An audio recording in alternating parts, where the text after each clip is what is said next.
Hello दोस्तों, नमस्कार। कैसे हो आप सभी लोग? उम्मीद करते हैं आप सभी ठीक होंगे।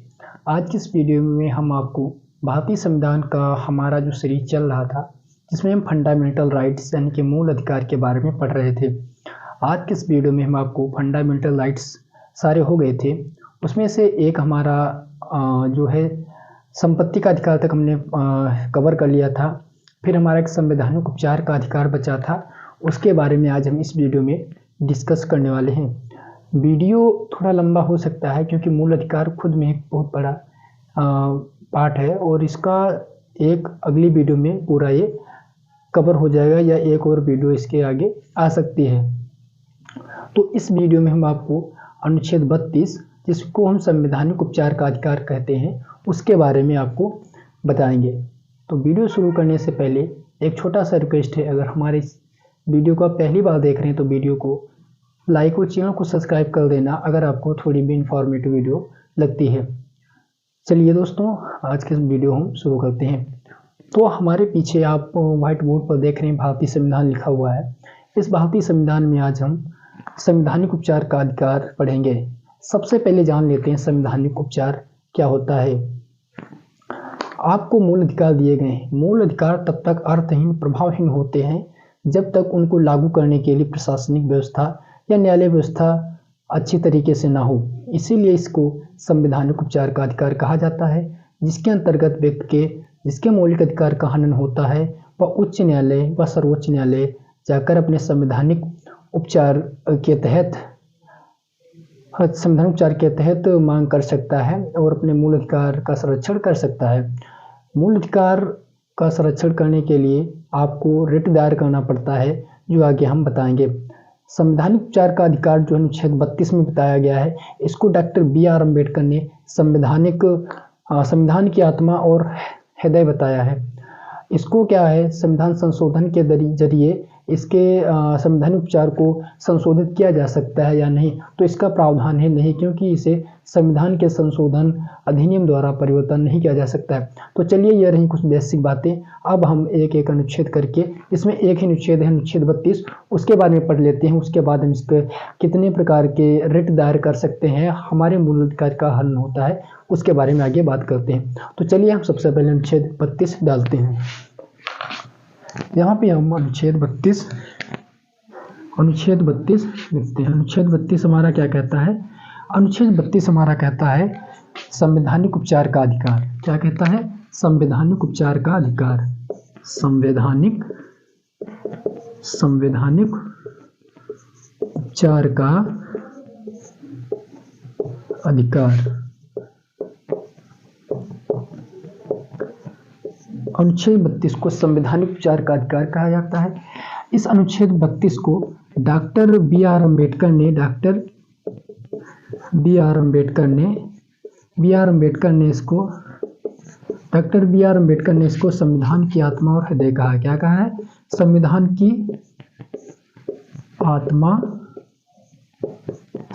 की आत्मा और हृदय कहा है। क्या कहा है?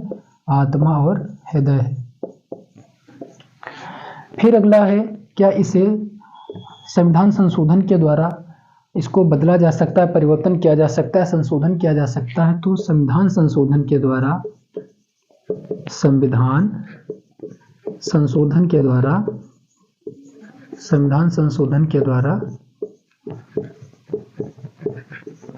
परिवर्तित नहीं किया जा सकता।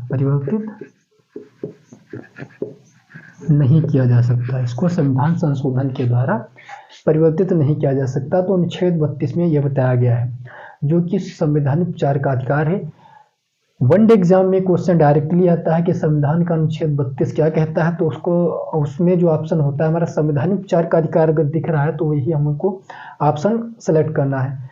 किसने संवैधानिक उपचार का अधिकार को संविधान की आत्मा और हृदय कहा है? तो डॉक्टर बी.आर. अम्बेडकर ने कहा है। फिर है, क्या संविधान संशोधन के द्वारा जो है संवैधानिक उपचार का अधिकार में संशोधन किया जा सकता है? तो इसे संविधान संशोधन के द्वारा परिवर्तित नहीं किया जा सकता है या इसे बदला नहीं जा सकता है। यहाँ पे एक और शब्द लिख लेते हैं, बदला जो है नहीं जा सकता है, यही बताया गया। तो ये रहा हमारा संवैधानिक उपचार का अधिकार।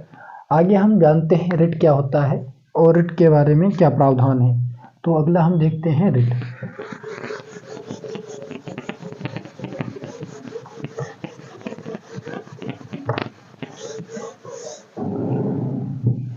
अगला डालते हैं रिट। रिट प्रकार एवं क्षेत्र। रिट क्या है और उसके प्रकार क्या है, इसका क्षेत्र क्या है। सबसे पहली बात है, जिस भी व्यक्ति के मूल अधिकार का हनन होता है वह उच्चतम न्यायालय, सर्वोच्च उच्चतम न्यायालय और उच्च न्यायालय दोनों जगह भी जा सकता है। अगर प्रावधान ये है कि उच्चतम न्यायालय में आपका आसानी से सुनवाई हो सकती है तो आप उच्चतम न्यायालय जाइए, क्या कहते हैं उच्च न्यायालय जाइए। अगर जो आपकी वहाँ सुनवाई नहीं हो रही है तो आप डायरेक्ट सर्वोच्च न्यायालय जा सकते हैं, जो कि भारत की सबसे बड़ी न्यायिक इकाई है, न्यायिक व्यवस्था है। सबसे ऊपर सर्वोच्च न्यायालय है, उसके नीचे उच्च न्यायालय है, उसके नीचे अधीनस्थ न्यायालय है, फिर जिला न्यायालय है।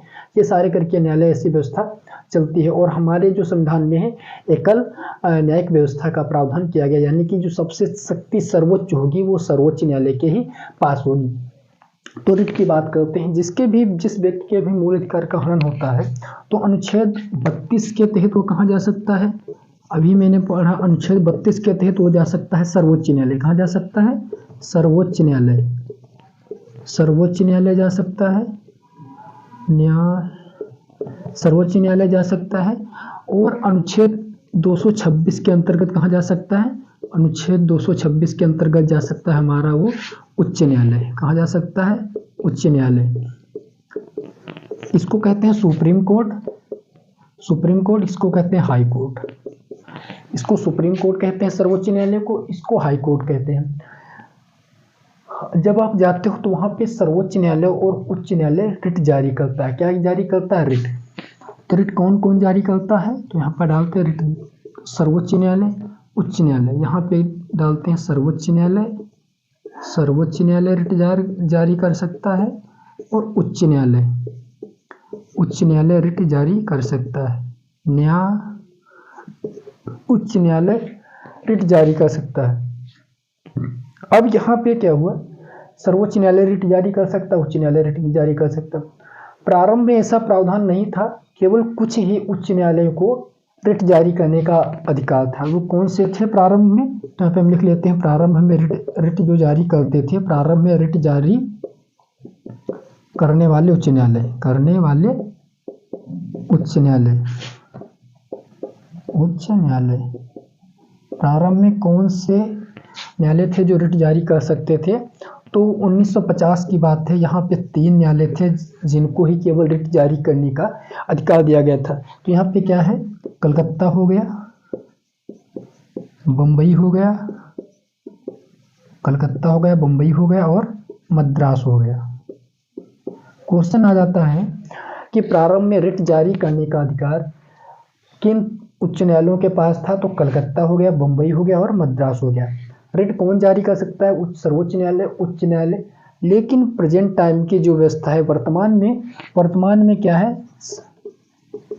वर्तमान में सभी न्यायालय क्या है, रिट जारी कर सकते हैं, रिट जारी कर सकते हैं। ये हो गया, सभी रिट जारी करते हैं या कर सकते हैं। वर्तमान में क्या है, सभी रिट जारी कर सकते हैं या करते हैं।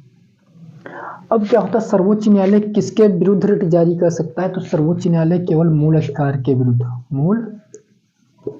के विरुद्ध रिट जारी कर सकता है। मूल अधिकार के विरुद्ध सर्वोच्च न्यायालय केवल मूल अधिकार के विरुद्ध जारी कर सकता है और सरकार के विरुद्ध। किसके विरुद्ध, सरकार के विरुद्ध। और हमारा जो उच्च न्यायालय है वो किसके विरुद्ध जारी कर सकता है, राज्य के व्यक्ति के विरुद्ध। किसके व्यक्ति, राज्य के व्यक्ति के विरुद्ध, राज्य के व्यक्ति के विरुद्ध, राज्य के व्यक्ति के विरुद्ध। और किसके, राज्य सरकार के विरुद्ध। किसके, राज्य सरकार के विरुद्ध, राज्य सरकार के विरुद्ध। ऐसा मैंने इसलिए बताया क्योंकि सर्वोच्च न्यायालय जो है देश की सबसे बड़ी न्यायिक व्यवस्था है, देश का सबसे बड़ा न्यायालय सर्वोच्च न्यायालय है। तो सर्वोच्च न्यायालय सरकार के विरुद्ध रिट जारी कर सकता है और मूल अधिकार के विरुद्ध। और यहाँ पे उच्च न्यायालय राज्य की बात करते हैं तो यह राज्य के व्यक्ति के विरुद्ध और राज्य सरकार के भी विरुद्ध ये रिट जारी कर सकता है। अब हमारा आता है रिट कितने प्रकार के होते हैं। तो अगला हम डालते हैं रिट कितने प्रकार के होते हैं उसके बारे में जान लेते हैं। यह मिटा देते हैं।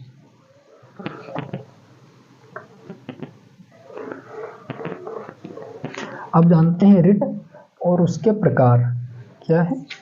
रिट, रिट कितने प्रकार के होते हैं। क्वेश्चन आ जाता है रिट कितने प्रकार के होते हैं, तो रिट हमारे जो होते हैं 5 प्रकार के होते हैं। रिट शब्द यहाँ पर बार बार आपको कंफ्यूजन कर रहा होगा। रिट का मतलब होता है विशेष अधिकार, जो क्या इसे कहते हैं, विशेषाधिकार,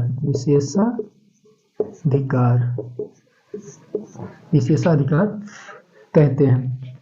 रिट को क्या कहते हैं, विशेषाधिकार कहा जाता है। कौन कौन से 5 रिट जारी करने, कौन से 5 रिट हैं, तो सबसे पहले हमारा आता है बंदी प्रत्यक्षीकरण। क्या आता है, बंदी प्रत्यक्ष। इसको जान गए, रिट को क्या कहते हैं, विशेषाधिकार। इन विशेषाधिकार कितने प्रकार के होते हैं, 5 प्रकार के, 1 2 3 4 5। पहला हमारा आता है बंदी प्रत्यक्षीकरण, बंदी प्रत्यक्षीकरण, बंदी प्रत्यक्षीकरण आता है। दूसरा आता है हमारा परमादेश, परमादेश। तीसरा हमारा आता है प्रतिषेध, प्रतिषेध। चौथा हमारा आता है उत्प्रेषण। पांचवा हमारा आता है अधिकार प्रच्छा, अधिकार प्रच्छा। अब यहाँ पे सबसे पहला शब्द आया है बंदी प्रत्यक्षीकरण। इसका सिंपल सा अर्थ होता है शरीर सहित प्रस्तुत, शरीर सहित प्रस्तुत करें, शरीर सहित प्रस्तुत करें।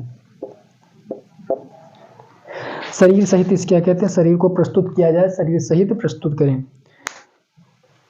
ये इसलिए जारी किया जा सकता है कि मान लीजिए किसी ने व्यक्ति को हिरासत में ले लिया है, तो वो उच्चतम न्यायालय में उसका रिट दायर है, उच्च न्यायालय में दायर है, तो वहाँ से ये बंदी प्रत्यक्षीकरण ये बताता है कि जिस व्यक्ति को आपने अरेस्ट किया है तो उसको हमारे सामने प्रत्यक्ष करो, और क्या कहते हैं, जिसको किसी दूसरे व्यक्ति ने हिरासत में लिया है, और न्यायालय अगर जो पाता है कि यह जो व्यक्ति है या निर्दोष है, तो इसको क्या कर सकता है, बरी कर सकता है, इसको इजाज़त दे सकता है कि आप चले जाइए, आपका कोई दोष नहीं।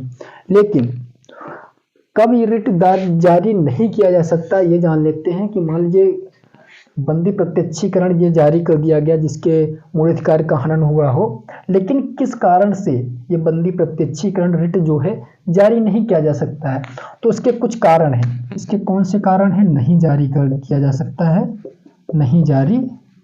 तो कौन कौन से कारण है, सबसे पहला हमारा कारण है अगर वह विधि द्वारा दोषी पाया गया है, विधि द्वारा दोषी पाया गया है,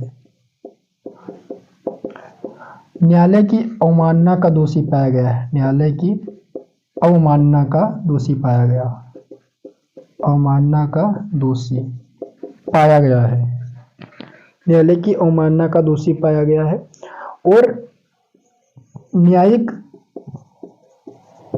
हिरासत जो है विधि सम्मत हो, कानून के हिसाब से उसको न्यायिक हिरासत कानून सम्मत हो, उसको कानून के हिसाब से हिरासत में लिया गया है, तो ये हो गया। फिर हमारा आता है परमादेश। दूसरा हमारा परमादेश का अर्थ होता है हम आदेश देते हैं। क्या कहते हैं, हम आदेश देते हैं, हम आदेश देते हैं, हम आदेश देते हैं, हम आदेश देते हैं। ये क्या होता है, कोई जो उच्च न्यायालय होता है वह सार्वजनिक अधिकारियों को, जो प्रशासनिक पद धारण करने वाले जो सार्वजनिक अधिकारी होते हैं, उनको जारी करके पूछता है कि उनके कार्यों को नकारने के विरुद्ध। मान लीजिए उच्च न्यायालय जब आदेश देता है, कोई भी ऐसा अधिकारी है जो प्रशासनिक पद पर आसीन होते हुए और वो किसी कार्य को करने से मना कर देता है, तो उसके बारे में जानने के लिए परमादेश जारी करता है कि आपने किस अधिकार से इसको जो है कार्य को नकार दिया है, और इस नकारने का कारण आप हमें बताओ। तो ये होता है परमादेश। हम आदेश देते हैं किसी सार्वजनिक अधिकारी के विरुद्ध, किसी सार्वजनिक अधिकारी के विरुद्ध, सार्वजनिक अधिकारी के विरुद्ध, सार्वजनिक अधिकारी के विरुद्ध, सार्वजनिक अधिकारी के विरुद्ध। फिर हमारा आता है किसके खिलाफ रिट जो परमादेश जारी नहीं किया जा सकता है, तो वह है निजी व्यक्ति के विरुद्ध नहीं जारी किया जा सकता है। किसके विरुद्ध? तो जो नहीं जारी किया जा सकता है निजी व्यक्ति के विरुद्ध, निजी व्यक्ति के विरुद्ध, निजी व्यक्ति के विरुद्ध रिट जारी नहीं किया जा सकता है। फिर हमारा आता है प्रतिषेध। प्रतिषेध आता है, आगे लिखते हैं, ये हमारा रहा प्रतिषेध। प्रतिषेध, प्रतिषेध का मतलब होता है उच्च न्यायालय जो है, अधीनस्थ न्यायालय जो होते हैं, उच्च न्यायालय के नीचे काम करते हैं, उनके न्यायिक क्षेत्र में जो काम होता है वो अपनी सीमा से ज़्यादा बढ़कर करने लगते हैं। मान लीजिए उच्च न्यायालय है, उसके नीचे वो है अधीनस्थ न्यायालय। अधीनस्थ न्यायालय यानी कि जिला न्यायालय। जिला न्यायालय को कुछ शक्तियां दी गई हैं, वह उन शक्तियों का प्रयोग कर रहा है। किसी कारणवश वो ऐसा करता है कि उसकी शक्तियां दी गई हैं लेकिन वो शक्तियों से ऊपर उठकर उन शक्तियों का प्रयोग कर रहा है, तो क्या कहते हैं वहाँ पे ये प्रतिषेध रोक देते हैं। उच्च न्यायालय रोक देता है और कहता है जो आपको पावर दी गई है आप उन पावर से ज़्यादा शक्तियों का प्रयोग कर रहे हैं, तो इस कार्य को वो उच्च न्यायालय रोक सकता है। तो यहाँ पे क्या होता है, प्रतिषेध का सिंपल सा मतलब होता है रोकना। रोकना, रोकना किसको रोकना? उच्च न्यायालय अधीनस्थ न्यायालयों को अपने कार्य क्षेत्र से ऊपर कार्य करने के लिए रोकना प्रतिषेध कहा जाता है। उत्प्रेषण, उत्प्रेषण का मतलब क्या होता है? उत्प्रेषण का मतलब प्रमाणित होना, सूचना देना। क्या होना? प्रमाणित होना, सूचना देना। प्रमाणित होना, प्रमाणित होना या सूचना देना। प्रमाणित होना या सूचना देना। उत्प्रेषण का मतलब होता है प्रमाणित होना या सूचना देना। इसका मतलब होता है उच्च न्यायालय द्वारा अधीनस्थ न्यायालयों में लंबित मुकदमों के रूप में स्थानांतरण अपने पास करना। कहने का मतलब ये उच्च न्यायालय है। उच्च न्यायालय जब ये उत्प्रेषण होता है, उस उत्प्रेषण का मतलब होता है प्रमाणित होना, सूचना देना। काफ़ी लंबे समय से मुकदमा चल रहा है जिला न्यायालय में, अधीनस्थ न्यायालय में, तो उच्च न्यायालय को लगता है कि ये मुकदमा काफ़ी लंबे समय से उनके पास है और अभी तक इसका कोई निपटारा नहीं हो सकता है, तो वो क्या कहते हैं लंबित मुकदमों को अपने पास भेज सकते हैं। यानी कि क्या हुआ कि जो अधीनस्थ न्यायालय है, अधीनस्थ न्यायालय का मतलब जो सबसे निचले स्तर पर अदालत है, वहाँ पे कोई मुकदमा लंबित है और जिसके कारण क्या है न्याय होने में देरी हो रही है, तो उच्च न्यायालय एक सूचना जारी करता है और कहता है कि जितने भी लंबित मुकदमे हैं आपके पास वो हमारे पास स्थानांतरण करो, हम उनका उचित समाधान करने का प्रयास करेंगे। तो ये हमारा हो गया उत्प्रेषण। फिर हमारा आता है अधिकार परीक्षा। अधिकार परीक्षा क्या कहता है इसके बारे में जान लेते हैं। अधिकार परीक्षा कहता है कि अधिकार परीक्षा क्या कहता है, हाँ, किसी व्यक्ति को किसी प्राधिकृत या किसी शक्ति का अधिकार के तहत काम, हाँ, ये क्या कहते हैं अधिकार परीक्षा में ये बताया जाता है, उच्च न्यायालय ये पूछता है कि आपने कोई भी ऐसा कार्य किसकी मर्जी से या किसके हिसाब से किया, किस कानून के मुताबिक आपने कार्य किया, इसके बारे में बताया गया है। यानी कि प्राधिकृत या वारंट के द्वारा किस शक्ति का अधिकार के तहत काम या निर्णय लिया गया है। कहने का मतलब ये हो गया कि उच्च न्यायालय उस व्यक्ति के क्या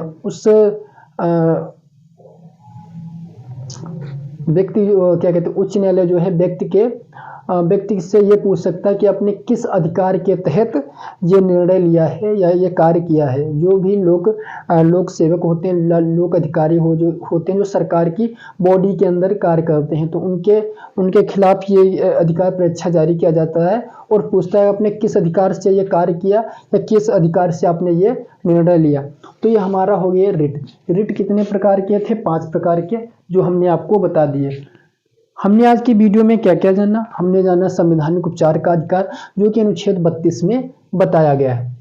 अनुच्छेद 32 क्या कहता है? संवैधानिक उपचार का अधिकार। भारत और इसको संविधान की आत्मा और हृदय किसने कहा? Doctor B.R. अम्बेडकर ने इसको संविधान की हृदय और आत्मा कहा। फिर क्वेश्चन था क्या संविधान में क्या कहते हैं संवैधानिक उपचार में संशोधन किया जा सकता है? संविधान संशोधन के द्वारा तो इसको बदला नहीं जा सकता, संशोधित नहीं किया जा सकता। फिर हमने जाना रिट क्या होता है। रिट हमारा होता है रिट जो है वो एक विशेषाधिकार होता है जो सर्वोच्च न्यायालय उच्च न्यायालयों के पास होता है। प्रारंभ में क्या था, कुछ ही लोगों के पास या कुछ उच्च न्यायालय के पास रिट जारी करने की शक्ति थी, जो कि 1950 की बात है। उसमें क्या था, हमारा मद्रास था, कलकत्ता था और बम्बई था। इन लोगों के पास रिट जारी करने की शक्ति थी। और फिर अनुच्छेद 226 आया तो उसमें रिट जारी करने की जो शक्ति है लगभग सभी उच्च न्यायालयों को दे दी गई। फिर रिट 5 प्रकार के मैंने बताए। क्वेश्चन आ जाता है रिट कितने प्रकार के होते हैं, तो रिट हमारे जो होते हैं 5 प्रकार के होते हैं। कौन कौन से होते हैं? पहला हमारा बंदी प्रत्यक्षीकरण होता है, दूसरा हमारा आता है परमादेश होता है, तीसरा हमारा होता है प्रतिषेध, फिर आता है उत्प्रेषण, फिर होता है अधिकार परीक्षा। परमादेश में होता है बंदी प्रत्यक्षीकरण होता है शरीर प्रस्तुत करो, यानी कि कोई व्यक्ति दोषी पाया गया है तो उसको हमारे सामने प्रस्तुत करो, और अगर जो उसको लगता है कि उसको जबरन हिरासत में लिया गया है और कानून के मुताबिक या सर्वोच्च न्यायालय को या उच्च न्यायालय को लगता है कि उसकी जो गिरफ्तारी है विधि के विरुद्ध नहीं है तो उसको बाइज्जत रिहा कर सकता है। केवल 3 कंडीशन में उसको रिहाई नहीं मिलती है। वो कौन से? अगर जो उसने न्यायालय की अवमानना का दोषी पाया गया हो या विधि के अनुसार उसे दंडित किया गया हो, और क्या कहते हैं उसी विधि के अनुसार दंडित किया गया हो या न्यायालय द्वारा उसकी सजा सुनाई गई हो। फिर हमारा क्या आता है? फिर हमारा आता था परमादेश। परमादेश का मतलब होता है हम आदेश देते हैं। यहाँ पे हमने लिखा था हम आदेश देते हैं। ये क्या होता है? किसी सार्वजनिक अधिकारी के विरुद्ध जारी किया जा सकता है। फिर हमने बताया प्रतिषेध। प्रतिषेध का मतलब रोकना। कोई ऐसा कार्य करती है उच्च न्यायालय की नीचे संस्था जो उसके न्याय क्षेत्र में है नहीं लेकिन उससे ऊपर कार्य करने का प्रयास करती है, तो क्या होता है वहां पे आप क्या कर सकते हैं? प्रतिषेध, रोक लगा देते हैं कि नहीं ये आपके कार्य, ये आपके क्षेत्र का कार्य नहीं है। फिर हमारा आता है फिर हमारा क्या था? उत्प्रेषण। उत्प्रेषण का मतलब होता है प्रमाणित होने सूचना देना। उच्च न्यायालय क्या करता है? अधीनस्थ न्यायालय को यह सूचना देता है कि आपके पास जितने भी लंबित मुकदमे हैं जो काफी लंबे समय से चल रहे हैं और उसका भी तो कोई समाधान नहीं कर पाए हो, तो हमारे पास भेजिए, हम उसका समाधान करने का प्रयास करें हैं। सबसे लास्ट आता है अधिकार परीक्षा। ये क्या होता है? उच्च न्यायालय किसी व्यक्ति से ये जानकारी जो प्रशासनिक पद धारण करते हैं, संवैधानिक अधिकार के तहत होते हैं, उनसे पूछ सकता है कि भाई अपने किस अधिकार से किस जो है मंशा से किस कारण से आपने यह निर्णय लिया, सही है या गलत, इसके बारे में होता है। अधिकार परीक्षा केवल उन व्यक्तियों के खिलाफ जारी नहीं की जा सकती जो संवैधानिक पद पर होते हैं, यानी कि राष्ट्रपति हो गया, राज्यपाल हो गया, जितने भी न्यायिक पद धारण करने वाले लोग होते हैं उनसे अधिकार परीक्षा जारी नहीं किया जा सकता है। यानी कि राष्ट्रपति हो गया, राज्यपाल हो गया, मुख्य न्यायाधीश हो गए, राज्य के मुख्य न्यायाधीश हो गए, इन लोगों के खिलाफ अधिकार परीक्षा जारी नहीं किया जा सकता है। तो आई होप आपको वीडियो पसंद आई हो। वीडियो को लाइक कर देना, हमारे चैनल को सब्सक्राइब कर देना। मिलते हैं अगली वीडियो में, तब तक के लिए जय हिंद, वंदे मातरम।